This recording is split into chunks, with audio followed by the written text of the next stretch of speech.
Well, howdy there, Internet people. It's Belle again. So today, we're going to talk about Hegseth's pep rally policies. Okay.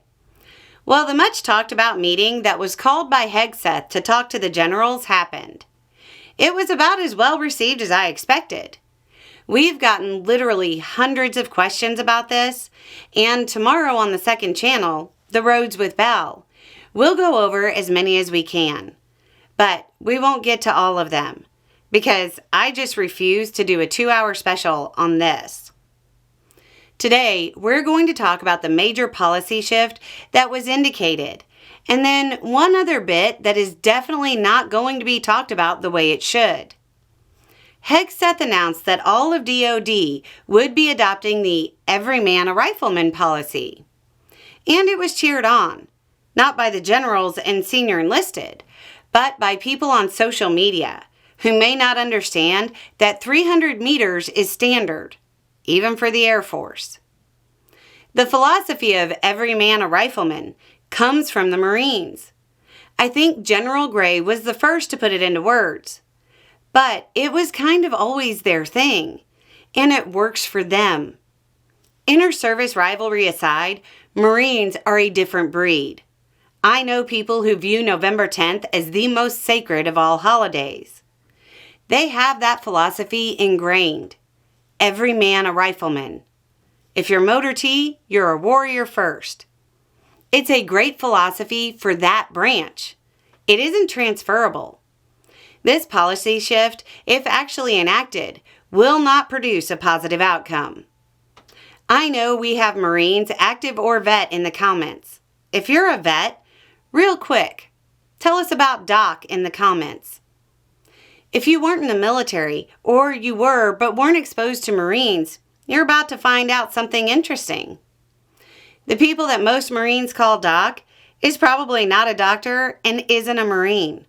The Marines don't have medics. Doc is usually a Navy corpsman assigned to them. Why? Part is tradition, and because the Navy already had the infrastructure. And part is because the Marine Corps makes killers, not healers. But you need both on a battlefield. The military can be thought of as a spear. The people pulling a trigger are the tip. How does that tip get where it's going? Along support staff. The pilots or sailors getting them forward don't need to be riflemen. They need to be good at their jobs. How does this idea even work in the Navy? I don't care how fast a sailor on a boomer did their 1.5-mile run. They're on a sub.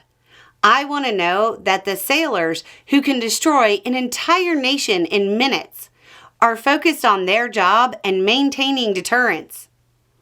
What about the Air Force? Come on.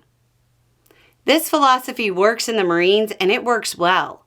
It makes no sense in other branches. This will fail, but we'll come back to that. A thing I believe is going to be overlooked is the idea of redefining bullying and hazing and so on. Removing anonymous reporting and an adjustment to the way adverse information follows someone. This will lead to a horrible outcome. It will create a situation where the military could run like some churches. Oh, you did what to that person that trusted you? You're being transferred quietly. This will go bad.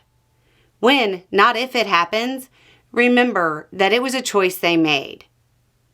If this culture war nonsense is implemented as actual policy, the U.S. will reduce its military to the sort of hyper-performative macho force that Russia has. The kind that's been getting stomped for years by the they-them military of Ukraine.